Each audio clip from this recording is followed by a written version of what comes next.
Councilor Lyson? Yes, I'd like to make a motion to move to executive session regarding a legal matter. All in favor? Yep. We better take our time, huh?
Please join me for the Pledge of Allegiance.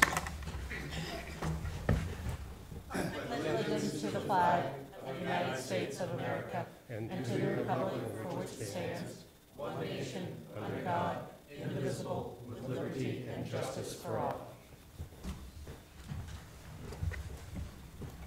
All right, we are here today for a budget work session, starting with the Recreation Department. Take it away. Hello. We are beginning on page 66. So, as a reminder, there are two new program and service requests for the recreation. One is to purchase a 12-passenger van. Again, that's to move some program transportation from hiring external vans, internal, as well as means to provide a method with which to move equipment from the playing field and so forth. The second request is to elevate or convert the part-time seniors coordinator to a full-time recreation programmer in order to expand some of the programming. So that's found in the new program and service list. Heather, is there an offset on the 12-passenger van? Any savings that we realize? Not that Jason had provided. He can go through and look at that again, but we can. That would be address handy that. to know if by buying this we can save something somewhere else. The other thing I would add is, given the nature of this particular new program and service, that would be eligible for a fund balance expenditure as well.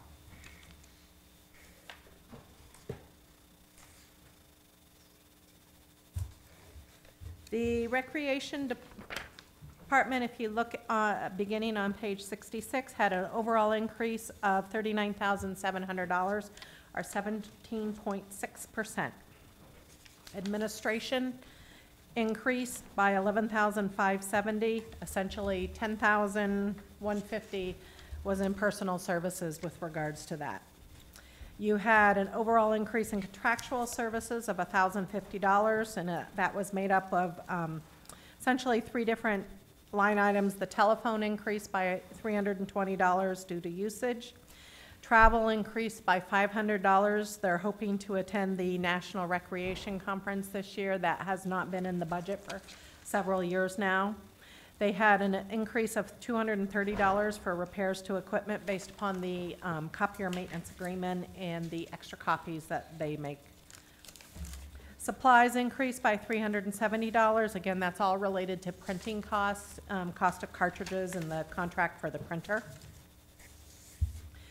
The Armory, which is found in the middle of the page on page 66, had an overall increase of $18,835, and that includes the school credit. There are certain common spaces and so forth that we are billing to the school department, certain repairs that we are taking out of fund balance. The school department pays a portion of it. I believe it's 12.7%. But don't quote me to that. I can refine that, but I think it's 12.7% based upon the square footage that they're using versus what the Armory uses.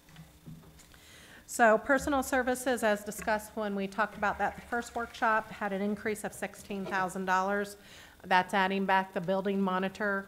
As a reminder, the buildings are being used for various shows and craft fairs and so forth. It provides personnel to be on site for those events. Contractual services increased by just under $3,100. We had decreases in utilities of $7,700. We are finally reaping the benefits of the energy efficiency improvements that we did about 2 years ago, maybe 3, but definitely 2. And we have a small decrease in cleaning services of about $240.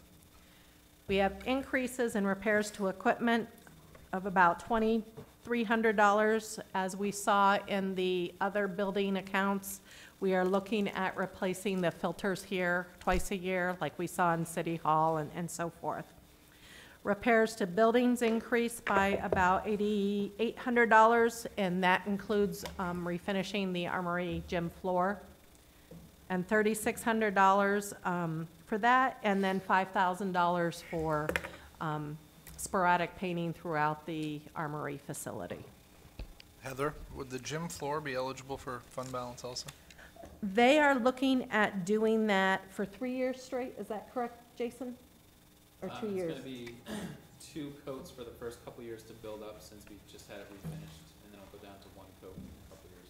Yeah, so it's 3 years straight, which is what's tripping us up with that. Okay. Senior citizens, which you will see at the bottom of the page, has an overall decrease of $50 in the miscellaneous services. That covers the Wi-Fi within that room. Everything else has stayed the same. The recreation programs begin on page 67 and continue through to 70, or page 70. When you're looking at these in the recommended column, you will see both revenue and expenses by program. So revenues, if you look under the account number, start with a 3. The expenditures start with a 4. So when you're looking at positive subtotals with each program, you're talking a program surplus. When you're looking at deficits, obviously that program's not balancing itself out. This is a special revenue account, so any adjustments or any budgetary adjustments to this particular fund do not impact the tax rate at all, unless we move something from this over to the general fund. Then it will have a negative impact on the tax rate. I would also like to remind you, after discussions last year, we are taking all fees associated with the pool that is completely been eliminated, and we are covering about $7,500 for aquatics labor in the general fund that will be transferred over. Question on that? Thank you. Yeah, one of the things I was a little disappointed about is not finding out that we were planning to eliminate Saturdays. And to me, that should have been part of the, the presentation about, in recreation or whatever it's appropriate about the aquatic program. We didn't eliminate Saturdays. Pardon me? We didn't eliminate Saturdays. No, but I think there was that decision was being made, and I don't think we were informed. Now, maybe I'm wrong, so. I don't, We didn't Some eliminate. Saturdays at the end of July or August or something? Wasn't there not some cuts in, So we never used to have Saturdays, and we added them last added year, them, the year yeah. before, we added 4 in the middle of the summer. yeah, but they weren't for all Saturdays, right? Nope, half of the season we did Is it- Saturdays. What are we doing this year then? Same 4. Same 4? Yep. Okay, because I mean, to me, I'd like to, I think it ought to be open Saturdays throughout the whole summer, so, and I know that's, I'd like to see what that would cost, and want that on the list. Thank you. I agree. I'd like to see that. Aside from Saturdays, what are the big cost drivers with the aquatics program? Personnel. And then the increase in minimum wage this year. That's hitting across all, particularly because he has a lot of summer temporary help. You also see that with the library. When we talk about that budget, you'll see that the temporary wages go up there.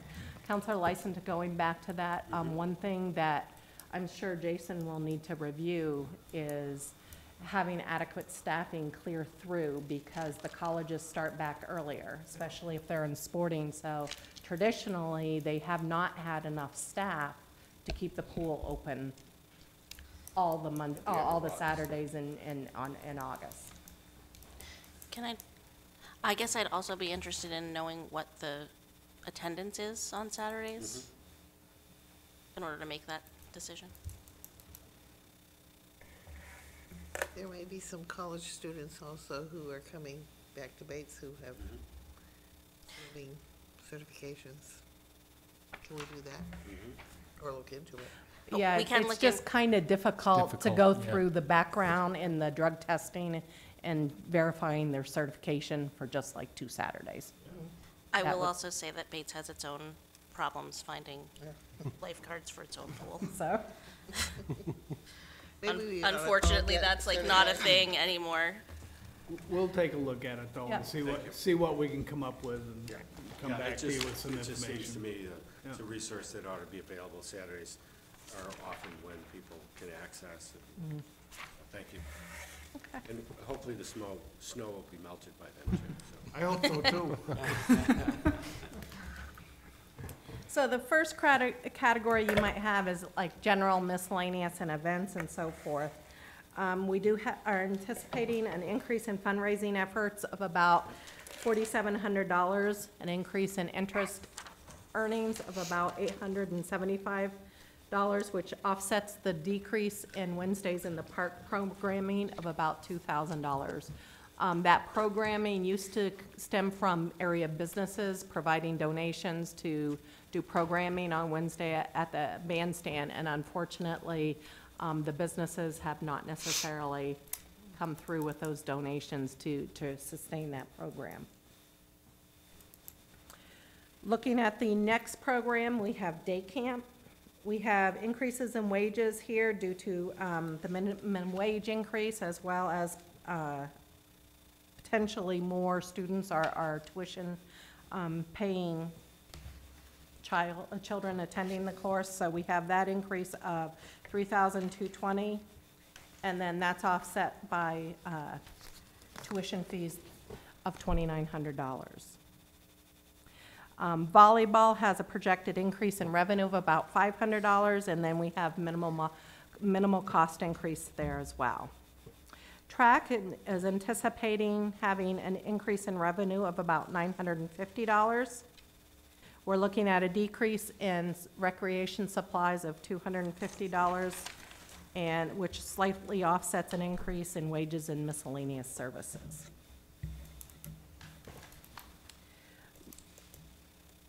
Looking at tennis, which is on the beginning of page 68. That's one of the programs that we've seen a significant decline since at least I've been here. So we have a decrease in revenue of about $2,000, which is impacting the program's profitability. And you'll see that particular program has a proposed deficit of just shy of $5,000. And some of that is attributed to court maintenance that we share with the school? Correct. Soccer has a minor increase in projected revenue along with expenses. Lacrosse, we're anticipating a $1,000 increase in revenues, which adds straight to the bottom line. And again, we have some minor fluctuations in wages here as well. Field hockey, whoops, I'm sorry. Yeah, I wanted to go back to open gym. And Jason, what's our policy on open gym? I've heard some remarks from our constituency that other communities have a lot more open gym time for their residents only. And it would be a great thing for our community to do so as well. So could you give me some background on that? Sure. So we tried it again in the fall. We worked with the Root Cellar to bring over kids. And the third week, there was a fist fight right in front of our program coordinator. So we stopped that program for now. So we don't do any open gym? Not currently. I mean, I think we need to look into that because it's, to me, something that there ought to be at times where people can say, yeah, we can, the gym's open for, Lewiston residents to go down and a lot of teenagers need things to do, and an open gym sometimes is really helpful that way. So. Yeah. Much of the time, our gym's actually programmed too. We've been working really hard to get the gym full all the time with but I still basketball think we and everything. should have that access for open gyms. Yeah.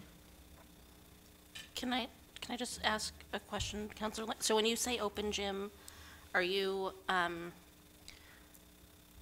so sometimes I think that can refer to like community center programming where like adults can go in there and use, so can you just Yeah, I mean, it has provide a lot more of clarity about definitions. what you're thinking about when you think about open gym? What I'm thinking about is that a certain set of time during the week that, anybody, if they want to have a pickup basketball game, they want to utilize Okay. the facility. So adults and kids? Yeah, Okay. adult and kids, right.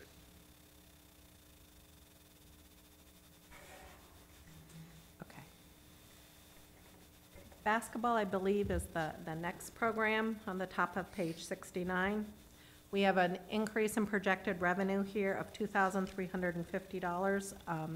Due to the volunteers, we have a decrease in labor of about $870, which offsets the increase in miscellaneous services of $2,000. And again, that's due to increase in tournament fees and the number of teams qualifying for those tournaments. Baseball had a decrease in the program net service of about $2,500 due to low historical registration fees of about $2,000 and an increase in labor cost. Cheering is a relatively new program, and it's anticipating a surplus at the end of this fiscal year 19. And with the increase of $2,451, again, that's due to fees and participation, as well as decrease in supplies from the current year. This year, we had to purchase cheering mats, so that was kind of like a one-time expenditure for that. Again, archery is a relatively new program, and you'll see it's generating about $450 in surplus. Continuing on to page 70 with wrestling. Wrestling is probably a program that may be considered to be dropped based upon the level of interest. Skiing is a relatively new program. It has an anticipated deficit of about $1,800. That may be reduced based upon the fees that we anticipate getting with ticket prices, but that's a very, very conservative number at this point. As we've talked about in the past, aquatics has an overall deficit of $16,685, which decreased by about $1,600. That's all attributed to the $7,500 funding from general fund. And again, that you'll still see the deficit increasing because the minimum wage increase impacts that number as well. And then the last program that we have with this particular activity fund is pickleball. We have an increased surplus of $380 since all the starter supplies were purchased in the current fiscal year. You skipped over my favorite, it was golf. Oh. And we had a tremendous amount of interest in that and had a lot of kids out playing out. And the folks out here at Apple Valley did a terrific job with that, and it's basically a break-even type position, so. It had no remarkable changes from the current. Right. But it's your favorite sport. It is. It's remarkable in its own right. Exactly. Any questions on recreation, the activity funds, or anything like that before we move on to the utility funds? Okay. So again, as a reminder, we are not recommending any utility increases. And we'll probably jump to page 78 first. I would ask you to kind of actually, let's go to 77 first. And we'll address all of the capital outlay at once for all the funds. You will see at the top, you have the utility fund purchases of capital outlay at the top, versus the bottom, you will have what's recommended funding for the FY19 LCIP. Most of these items, I believe, were addressed as part of the LCIP, but I know Kevin would be happy to discuss any of these again if there's any specific questions on any of these items. I will add, he does have a new program and service request for water to install a new radio read tower. And it includes not only the installation of the tower, but also an additional 600 radio read devices, and that provides a total cost of $160,000. That additional item is not included in the operating budget at this point in time. You want to explain that, Dave? Actually, I'll have Kevin talk about it, so. Is this eligible for fund balance? No, because this is the water utility. Okay. Oh, Rate paying. Right. Okay.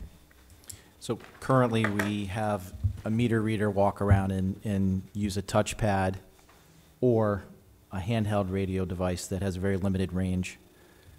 We've seen difficulty the last several winters trying to keep up with the billing cycles to be able to read all the customers' meters and stay ahead on the billing. as well as our aged workforce. Slips and falls, workers' comp issue is a real concern. So we've been looking at this, and it's been in the request for a couple years now, and now you're seeing it. And at this point, we're not actually going to be putting up a new tower. We'll be using the existing tower that's at Weber Avenue, and it'll be actually communicate with the radio reads that we have out there with the meters. So currently, I think we've got just over 1,000, like 1,500 meters with the radio read devices.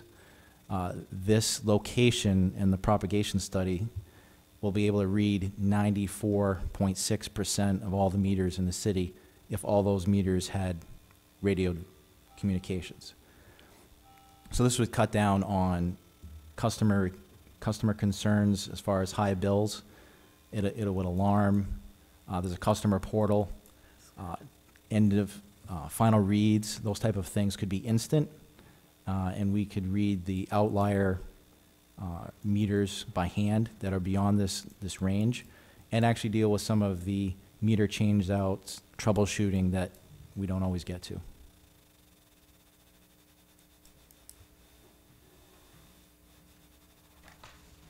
Questions for Kevin? How many customers, how many meters are there in the city? I believe we have, correct me if I'm wrong, Heather, somewhere around 8,000, 9,000? Yeah, that sounds about right. And we're doing 600 this year? Am I reading that right? That would be. for 9277 is what we used for the study of meters out there. We've been looking to, we focused actually on the downtown because of the density and the large snow banks, the difficulty in reading it through the winter, as well as the industrial and commercial buildings, accessibility. So right now we've been focusing on the downtown. We'd be able to hit that area sooner. But this is a multi-year as far as putting out the radio read devices. We get 600, we get 8,000 meters. Is that the rate, So it's going to take us. It'll take us a while to Yes. get everything online, so. So without this program, no new meters are going out this year, or are there some already in the budget? There are some in the budget. This provides an additional 600. How many are in the budget? Our normal, how many do you normally request, Kevin? The normal amount? We're normally on a 10-year rotation cycle on our meters. It's about 800 and 900, depending on the size of the meters. Some of the larger industrial meters, the 4-inch, for replacing those, they're a lot more expensive, but you have a lot more loss if they're in error. Thank you. So we'd be maintaining our rotation of meters, and this would be looked to supplement on the radio read device that would pair with the meter. Are all the meters we're putting in, the new ones, radio readable? They are.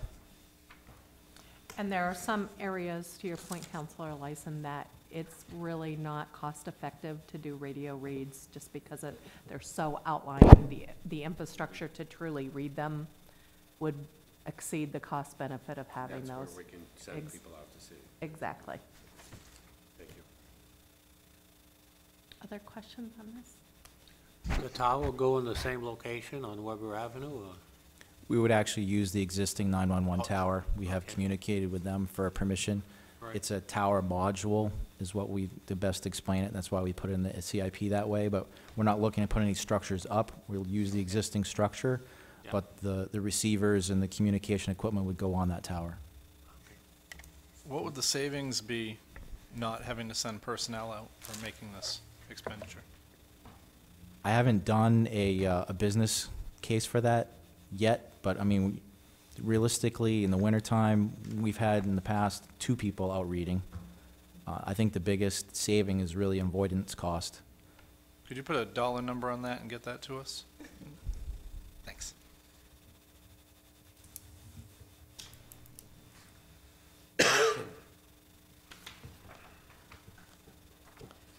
So if there are no more questions, kind of looking at the pro forma on page 79 for water.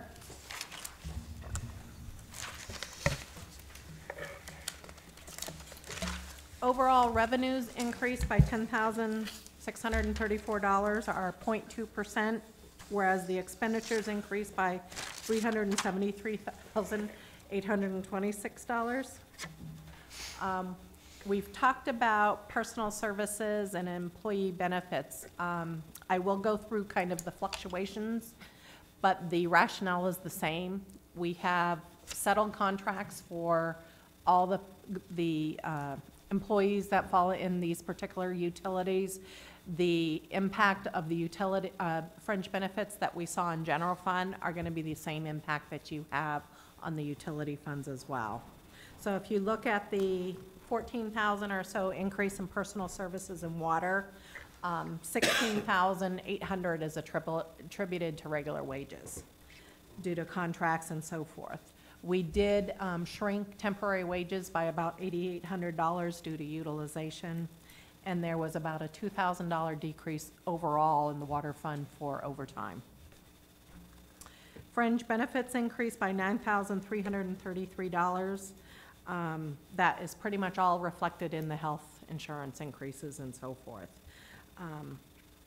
And we saw the same issues with, you know, indexing the salaries will increase your Social Security, your deferred comp, all those percentage-based fringe benefits. Debt service increased by $266,885. However, your decision to defer the principal payment till the next fiscal year, 2020, will also impact all three of these utilities.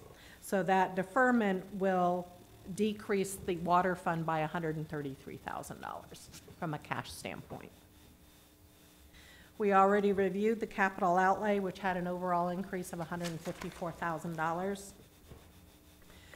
Looking at all the operating line items, you had an overall decrease of kind of all the contractual services, materials, and supply accounts of about $70,000. And if you kind of look by division, starting on page 79, under source of supply, we have a decrease there of $33,800.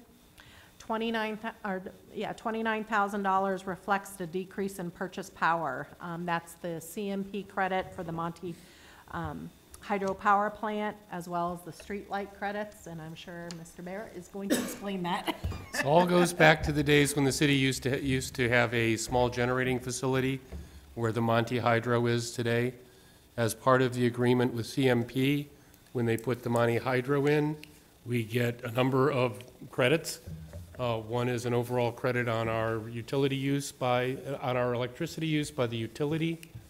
And the second is a little bit of a break on electric street lighting or something like that. But anyway, it all goes back to the agreement from the late 60s, I think that was, and is computed every year based on a number of factors. So we frequently don't find out what that number is because they credit our bills and then they do a reconciliation at the end of the year, and sometimes it's over and sometimes it's under. So two other decreases in this particular divisions. We had a small decrease in other utilities of about $400, and then hazmat requirements decreased by $4,600 based upon historical usage.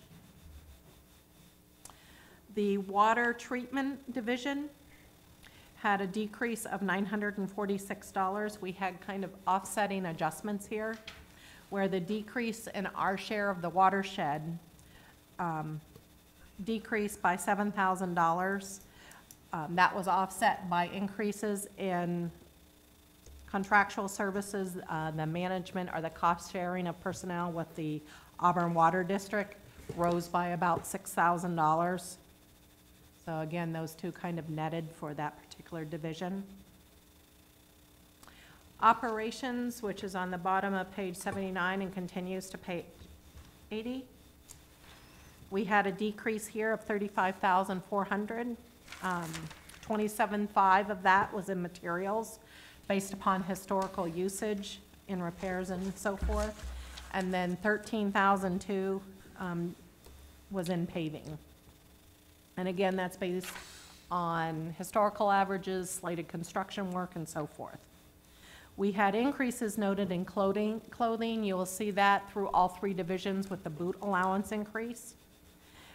Rental of equipment of just shy of $5,000. We're looking at outside rental charges for summer help for mowing and the flushing crew, and that cost increased a little bit because we need to make sure whatever we get can pull trailers and so forth. The customer service account division, or the 60700, had an increase of $3,800. Pretty much all of that fell on the maintenance and licensing. That was an increase of $5,500. Again, that's the Treasury's charge to the utilities for the Munis software for accounting, also for the utility billing program. So that gets spread out between all of the 3 utility funds. The internal overhead charge from the Treasury fund to the utilities rose by about $1,300. We have other fees for $480 and postage that increased by $574. We reduced that budget by a decrease in training of $2,300. We had slotted one of the staff members to go to the National Munis Conference this year, and we don't anticipate needing those funds for next year. And we decreased repairs to equipment by $1,200 based upon usage. And I'm happy to say outside collection efforts have been reduced because we bought a lot of those calls and so forth in-house with the reorganization we did about 2-3 years ago now. So that saved us about another $700. The administrative component of water, that administrative and general expenses, that is at the bottom of page 80 and continues to 81, had an overall decrease of $3,800. The bulk of that is in accounting overhead charges, our $1,900. We've had some turnover within the accounting and auditing department this year. That has obviously saved some salaries through attrition that get spread over to the utility funds. We also decreased materials and supplies by about $2,200, and that is mainly comprised of technology equipment reductions. The insurances that are allocated to the utility funds had a decrease of $2,700, and dues of about $1,800 based upon historical pricing. We have bumps in training of a minor amount of about $500.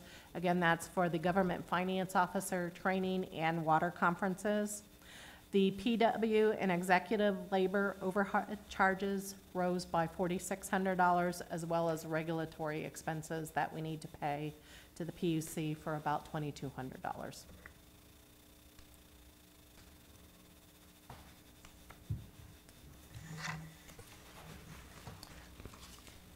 As you saw in general fund, on page 83 and continuing to 84, you have all the people that are charged to water fund. You can see that detail outlined in your budget.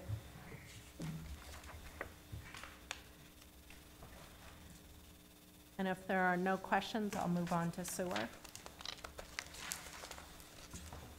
That begins on page 85.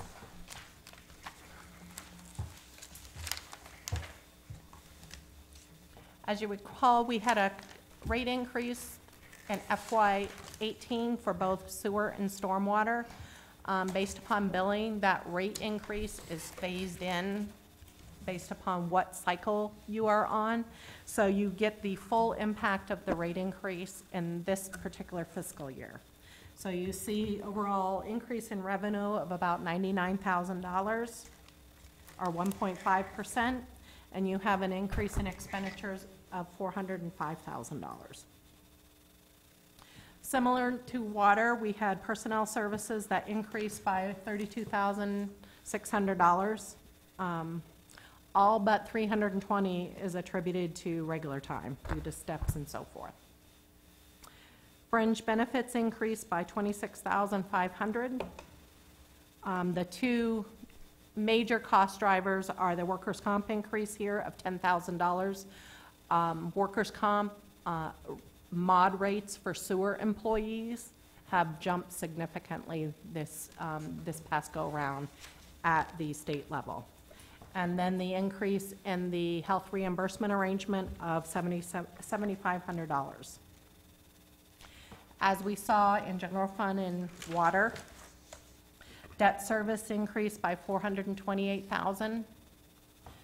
With that deferment, we're going to save $235,000 in the next fiscal year with that. The treatment plant, that's the Water Pollution Control Authority, had a decrease of $35,000 due to even though our apportionment increased, the actual operating budget had declined, so it provided a savings within the next fiscal year. And then we already discussed capital outlay. So if you look at the various divisions, beginning on page 86, we have the first one is the pump station. We have a decrease here of $5,200.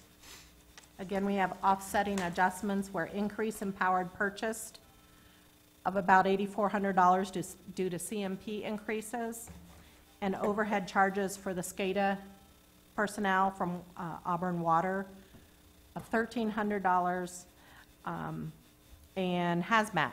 So we had a shift in the hazmat cost allocation. It increased here of $5,100.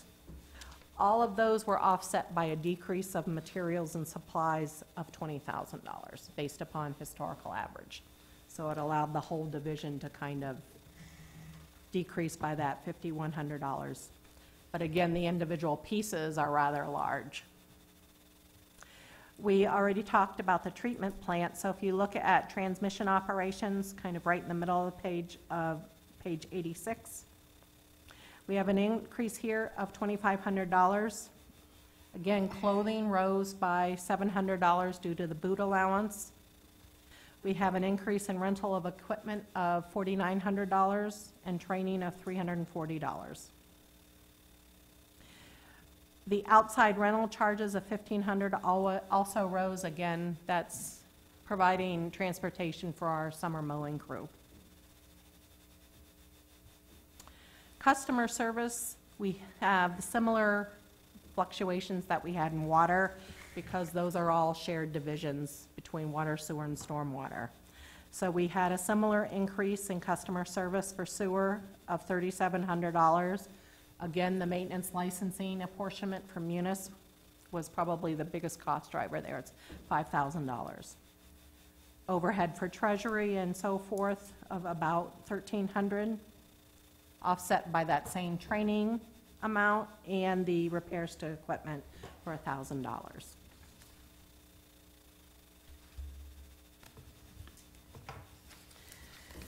General and administration had a decrease of $3,000,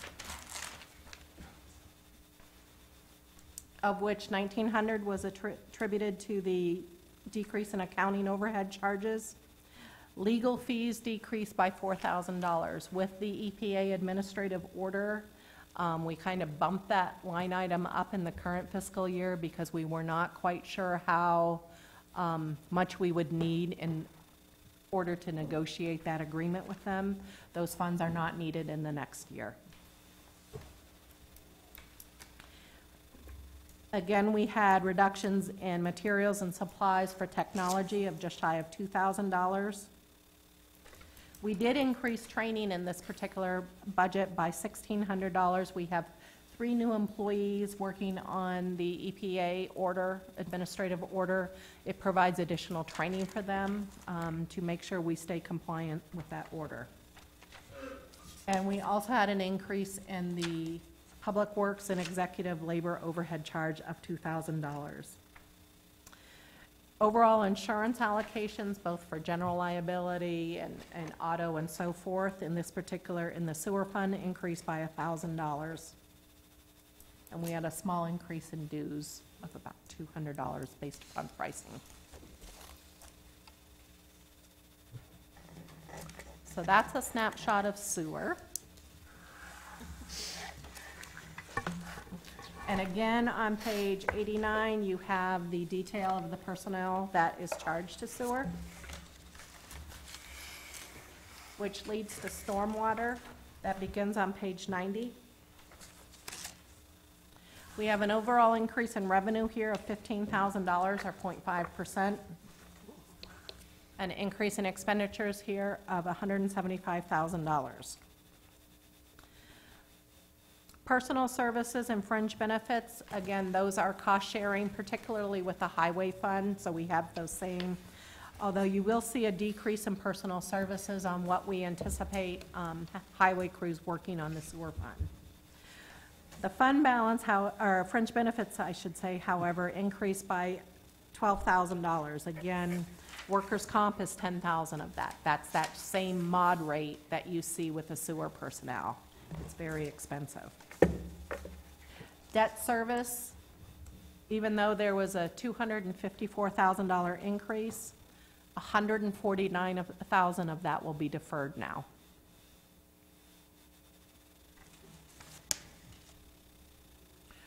Other operating line items rose by $15,000. If you look through beginning on page 91, the planning and permitting is the first division there. We had an increase there of $260. And again, you have small fluctuations from engineering services, from general fund, offset by decrease in training and printing charges. Probably the biggest fluctuation is in that storage and retention. We had an increase here of $18,550. Supplies rose by $14,000. And we're looking at replacing an old pump as well as adding 5 pressure transreducers. I have to say that really slow. Transducers. Transducers. I knew I'd screw it up. and all I know is it's providing a safer flow control mechanism. And anything beyond that, you'll have to talk to Dave about. We have an increase in engineering services here of $4,000 to look at cleaning the CSO storage facilities more frequently, and an increase of $500 in CMP powered purchase. The collection system operation division, which is on the bottom of page 91 and continues to 92, had an increase of $32,000. That's all in materials and rental of equipment. And then you have the allotment of PW and facility rent of $900. That got bumped up a little bit this year. And then the customer accounts is the same that we've been through with water and sewer. We had an increase here of $4,000, again, $8,000. We discovered in the prior years, Munis was not being allocated to stormwater, so we are correcting that this year. That's why that had a higher increase in the maintenance and licensing than you saw in water and sewer. And we had a slight decrease in postage here of $1,800 based upon the number of delinquent and foreclosure notices that we mailed out, and a decrease in training of the same $2,300.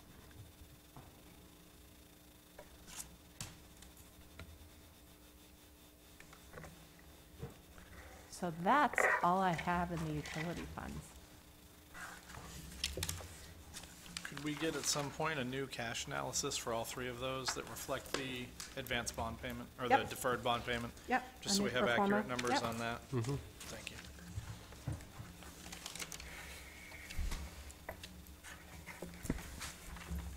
And Heather, you said that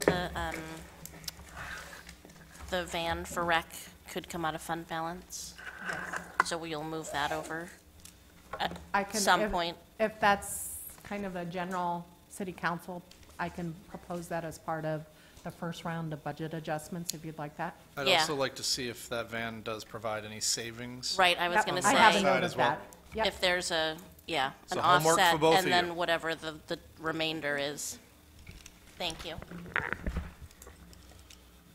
Any other questions, comments? One thing, since we have a little extra time, the night of April 12th, I should also tell you, my plans have changed, so I'll be here for all the budget meetings. Okay. So on April 3rd was our first public hearing for the budget, and it also made a notation of the Finance Committee recommendation due. We knew that was going to be aggressive, but we like to kind of put that at the beginning of the schedule rather than the end, in case the Finance Committee elects to make suggestions. It gives you time to consider those versus the night that we're approving the budget. So we made that change, I think, at least 2, if not 3 years ago. So the chairman of the Finance Committee is planning on, he's not available to cover, or to come the night of the 17th, the city council meeting. So he was wondering if during the workshop on April 12th, if it would be possible to present the Finance Committee recommendation that night, if that's okay with everybody. Sure. Okay.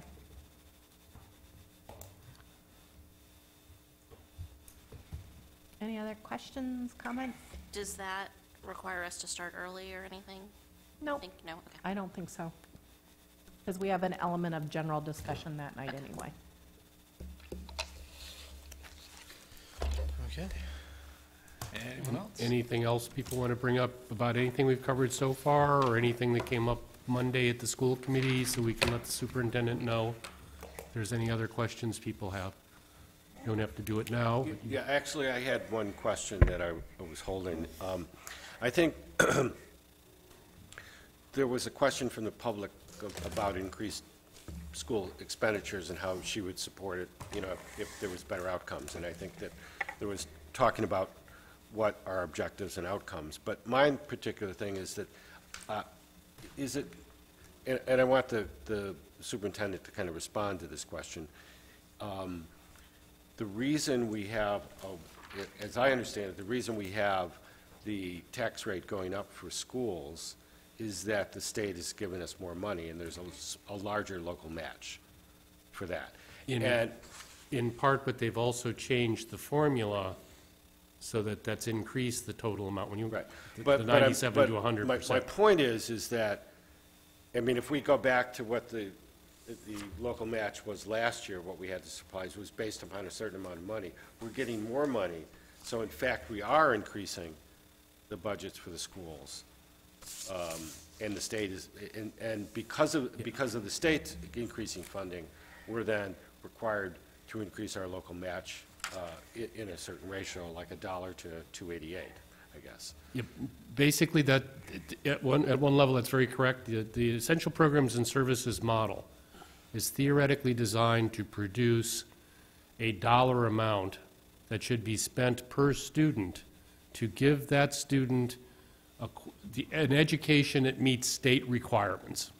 At one point, it was it was the main learning results. Now we're talking about proficiency learning. But that whole formula is designed to produce a certain amount of money. That certain amount of money is theoretically calculated to be sufficient to adequately educate a student to meet Maine's standards. There's a lot of assumptions that get built into that. Needless to say, superintendent's right that there are many school districts in the state that do exceed minimum local share, so in effect they're spending more money per pupil. I'm not exactly sure where they're putting all of that money. Just because you're spending more money doesn't necessarily mean you're spending it on education directly. You could be spending it on recreation programs, on extracurricular activities.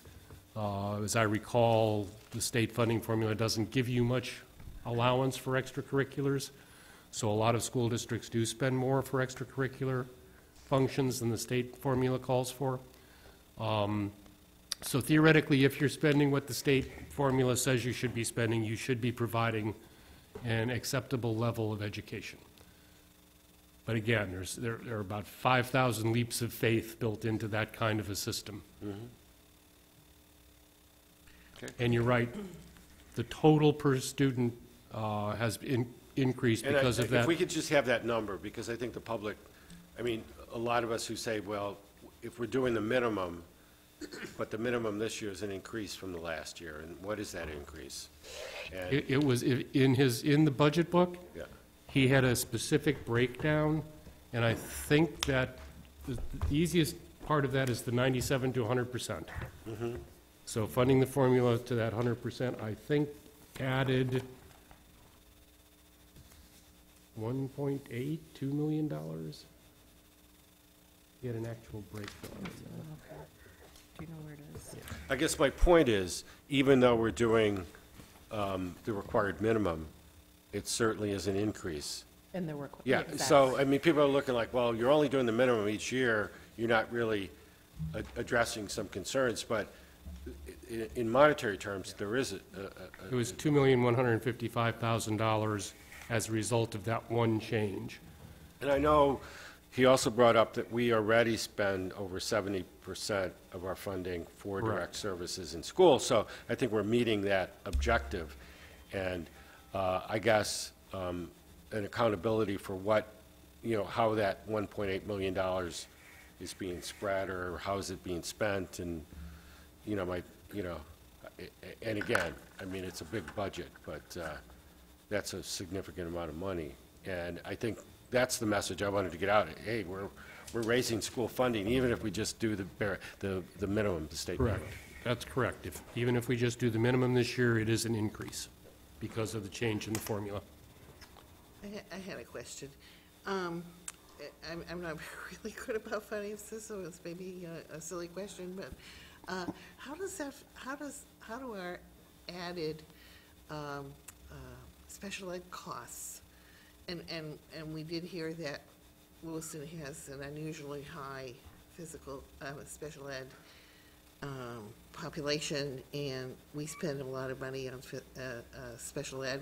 We're adding 38 new teachers for special ed. Does that figure into our share, in the sense that special ed is very expensive? More so, and some other community that doesn't have that added cost, it's easier for them to reach their minimum requirement.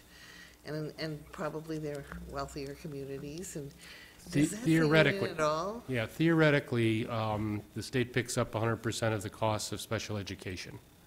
But, You yes, but we're Based on average. We're on a 2-year lag. we and, are on a 2-year lag, so that money doesn't automatically come in the year you spend it. You may get it 2 years later. So especially if you're seeing an increase in your special education students, you will see that you have to, in effect, upfront some of that cost. Right.